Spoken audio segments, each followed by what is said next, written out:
Hello बच्चों। हम लोग यूनिट 1 कर रहे थे। आपके सेमेस्टर 4 के सिलेबस का उस यूनिट 1 को मैं आज कंटिन्यू कर रही हूँ। हम लोगों ने de Broglie concept, de Broglie theory of duality of electron जो था वो हम लोगों ने पढ़ा था, जिसमें हमने ये जाना था कि इलेक्ट्रॉन या अदर जो मैटर पार्टिकल्स हैं, यानी पदार्थ के जो पार्टिकल्स होते हैं, वो भी इलेक्ट्रोमैग्नेटिक रेडिएशंस की तरह ही वेव भी होते हैं और पार्टिकल भी होते हैं। उनके अंदर वेव के कैरेक्टरिस्टिक्स भी हैं और पार्टिकल की भी हैं। पार्टिकल की कैरेक्टरिस्टिक्स क्या हो सकती हैं? जैसे कि उनके अंदर एक मास होता है, उनकी एनर्जी होती है, उनमें मोमेंटम होता है, काइनेटिक एनर्जी होती है, चार्ज होता है। ये उनके क्या है? एक तरह से पार्टिकल लाइक कैरेक्टर्स हैं। उसके अलावा वो वेव के लाइक बिहेवियर भी शो करते हैं, यानी उनमें डिफ्रैक्शन होता है, उनकी एक वेवलेंथ होती है, उनका एम्पलीट्यूड होता है। तो इस तरह से वो कंटिन्यूटी में चलते हैं। तो ये जो दोनों कॉन्सेप्ट थे, ये हम लोग इलेक्ट्रोमैग्नेटिक रेडिएशन के लिए पढ़ते थे, जो कि आइंस्टीन और मैक्सवेल की थ्योरी को मिलाकर बनाया गया था। सेम वही कॉन्सेप्ट डी ब्रोगली ने कहा कि नहीं, मैटर में भी वो होता है और मैटर पार्टिकल्स भी डुअल कैरेक्टर शो कर सकते हैं।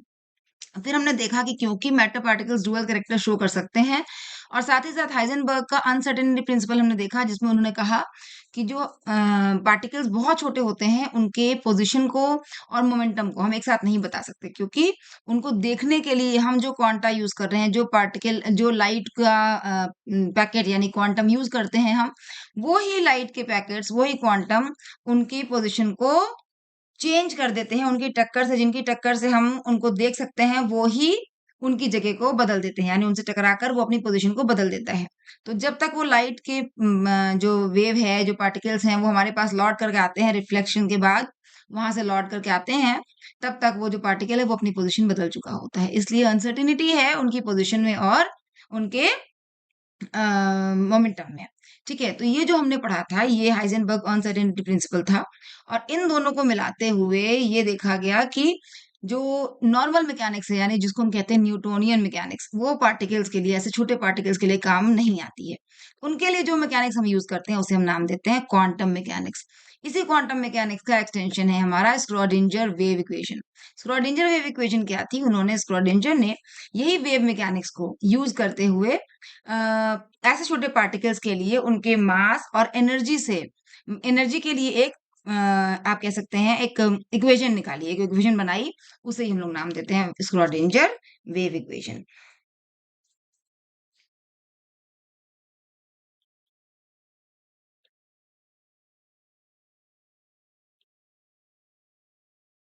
ठीक है? अब श्रोडिंगर वेव इक्वेशन क्या है कि इन्होंने जो आपके श्रोडिंगर जी थे, इन्होंने एक इक्वेशन दी कि del square psi upon del X square is equals to minus 4 pi square upon lambda square psi. जहां इन्होंने कहा कि जो डेल जो साई है, साई, इसको इन्होंने कहा कि ये कोई एक एक ऐसा क्वांटिटी है, कोई ऐसा जो चीज़ है, कुछ है जो कि इसको उन्होंने नाम दिया पहले तो वेव फंक्शन। पहले मैं वो बता दूँ आपको नाम क्या दिया? Wave function. और इन्होंने कहा कि ये जो चीज़ है, ये जो क्वांटिटी है, ये एक्चुअली क्या है? एम्पलीट्यूड ऑफ वेव को दर्शाती है। एम्पलीट्यूड क्या होता है नॉर्मली वेव में?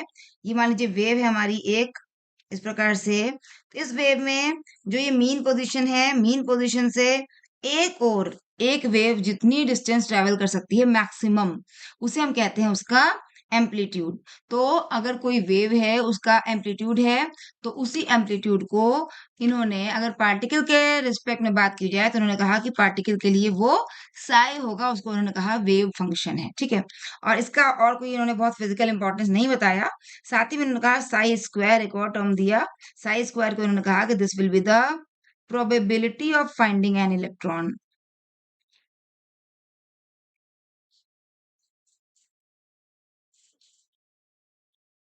Probability of finding an electron क्या है कि साई स्क्वायर अगर ज्यादा है, तो इसका मतलब किसी जगह पर अगर साई स्क्वायर की वैल्यू अधिक है, तो उस जगह पर इलेक्ट्रॉन के पाए जाने की संभावना ज्यादा है। इलेक्ट्रॉन के पाए जाने की संभावना का मतलब उस जगह पर इलेक्ट्रॉन जो है वो ज्यादा मूव कर रहा होगा, यानी वहां पर इलेक्ट्रॉन क्लाउड होगा, गहरा होगा। और उसको अगर हम अपने कॉमन टर्म से समझें, तो वही चीज एक प्रकार से क्या होती है? ऑर्बिटल। हम लोगों ने बोर का कॉन्सेप्ट पढ़ा था, वहां मैंने एक बार जिक्र भी किया था कि वास्तव में ऐसा नहीं होता कि ये न्यूक्लियस है, यहाँ प्रोटॉन और न्यूट्रॉन है, यहाँ इलेक्ट्रॉन है। तो इलेक्ट्रॉन ऐसा नहीं है कि कोई बंधी हुई कोई धागे से बंधा हुआ है और इस तरह से एक ही रास्ते पे चलता जा रहा है, बल्कि इलेक्ट्रॉन जो है वो क्लाउड के फॉर्म में होता है, यानी एक जगह पर वो उसके पाए जाने की संभावना ज्यादा होती है। एग्जैक्टली वो कहाँ है, जैसा हमने हाइजेनबर्ग ने बताया ही कि एग्जैक्ट पोजीशन तो हम उसकी नहीं बता पाते, लेकिन उसके पाए जाने की संभावना हम बता सकते हैं। उसी को इन्होंने नाम दिया साई स्क्वायर, यानी probability of finding an electron. ठीक है, तो आपको बेसिकली ये इक्वेशन याद कर लेनी है। ये इससे ही हम लोग यूज करके श्रोडिंगर वेव इक्वेशन को आगे सॉल्व करके निकालेंगे। ठीक है, तो ये आपको ध्यान रखना है, del square psi upon del X square is equals to minus 4 pi square upon lambda square psi. ठीक है, अब इसमें इन्होंने डी ब्रॉगली का जो इक्वेशन थी, डी ब्रॉगली ने क्या किया था, डी ब्रॉगली ने क्या कहा था कि जो पार्टिकल है, मैटर पार्टिकल्स हैं वो वेव भी होते हैं, या मैं कह दूं कि जो मैटर वेव है वो पार्टिकल भी होती है, यानी डुअलिटी है। उन्होंने उसके बाद एक इक्वेशन दी थी, lambda is equals to H upon P. यहाँ पर लेमडा था वेवलेंथ, पी था मोमेंटम यानी m इंटू यू, और h था प्लैंक्स कांस्टेंट। इसको हम लोग, इसकी वैल्यू को यहाँ पर हम लोग पुट करेंगे। ठीक है, तो हम पुट करेंगे तो क्या आएगा, देखिए, del square psi upon del X square is equals to, यहाँ पर है आपका minus 4 pi square upon lambda square, तो minus 4 pi square upon lambda square. Lambda की जगह हमने क्या रखना है, H square upon M U था, तो एम यू ऊपर चला जाएगा, एम स्क्वायर यू स्क्वायर, और फिर माइनस 4 पाई स्क्वायर, इसके बाद हम लोग कर रहे हैं इसके बाद साई। ठीक है, अब ये जो एम यू स्क्वायर है, हमें पता है काइनेटिक एनर्जी जो होती है वो क्या होती है, half M V square, half M V square.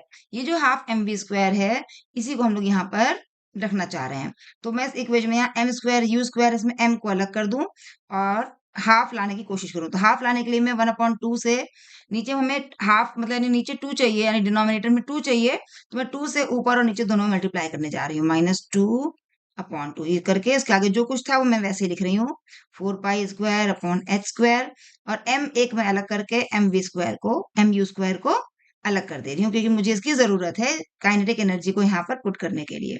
जब मैंने ऐसा किया तो 2 × 4 क्या हो गया, -8 पाई स्क्वायर, और m को मैं वैसे ही छोड़ रही हूँ। अब ये बन गया हमारा एम यू स्क्वायर अपॉन 2, जिसको हमने नाम दिया काइनेटिक एनर्जी। बाकी यहाँ एच स्क्वायर था वो मैं वैसे ही ले रही हूँ, इंटू साई। दोबारा बताती हूँ, यहाँ मैंने क्या किया है, यहाँ मैंने 4 pi square M square U square था अपॉन एच स्क्वायर, जो कि हमारा क्यों आया था, डी ब्रॉगली इक्वेशन से। अब यहाँ एम स्क्वायर यू स्क्वायर को मैं अगर काइनेटिक एनर्जी में कन्वर्ट करना चाहूँ तो मुझे एम यू स्क्वायर अपॉन 2 चाहिए।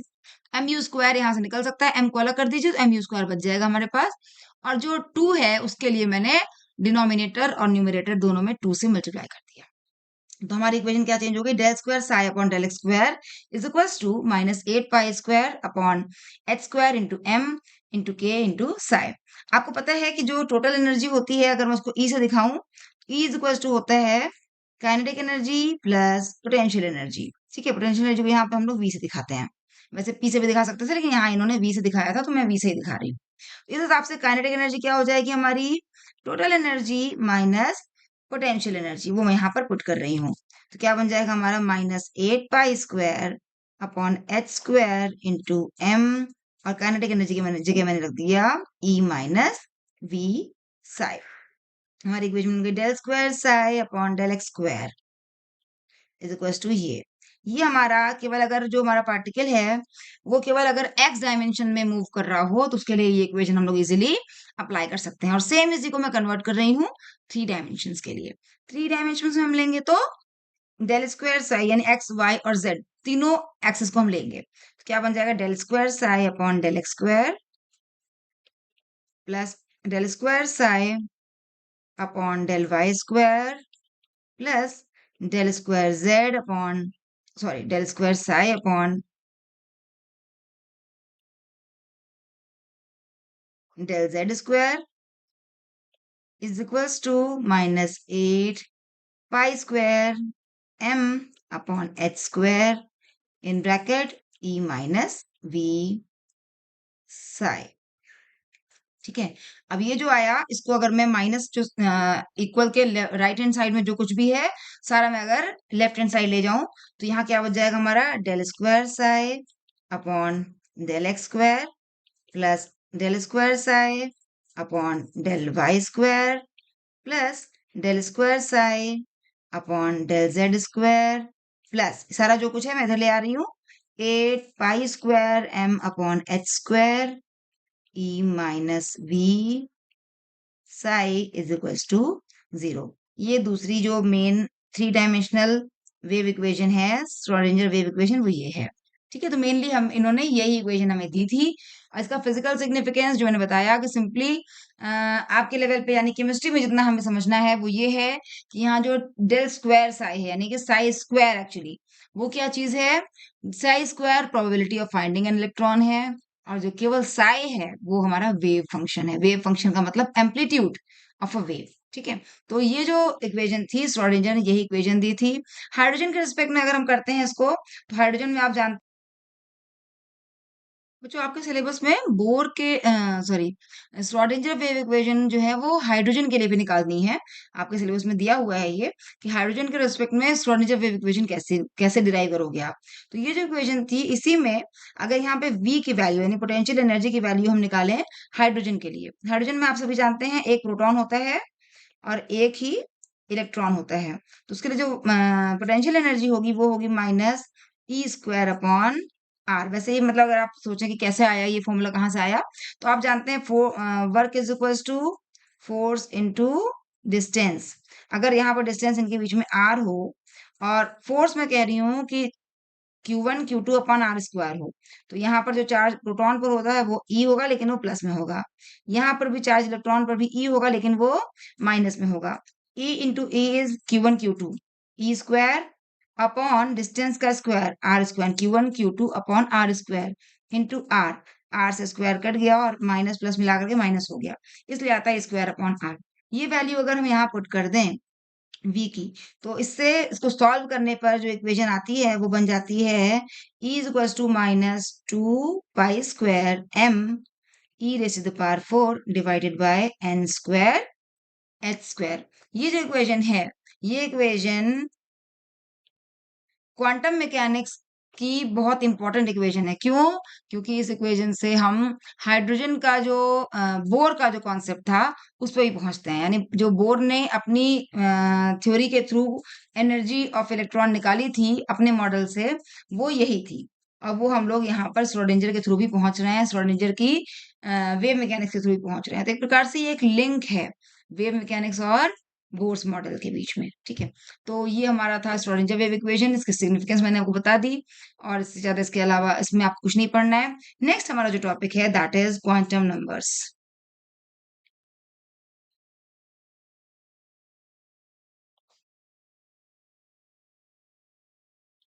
ठीक है, क्वांटम नंबर्स बच्चों आप सभी जानते हैं। मुझे लगता है एक मेरे मेरे लिए मैं इसको यही समझ के पढ़ा रही हूँ आपको कि आपके लिए एक रिवीजन है, आप सभी को पता होगा। फिर भी बहुत शॉर्ट में थोड़ा सा मैं एक बार इंट्रोड्यूस कर देती हूँ। 4 प्रकार के होते हैं, 4 टाइप्स। पहला है प्रिंसिपल क्वांटम नंबर,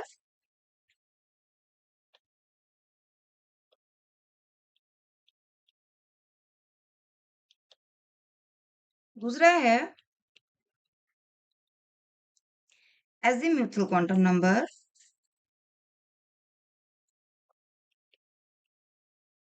तीसरा है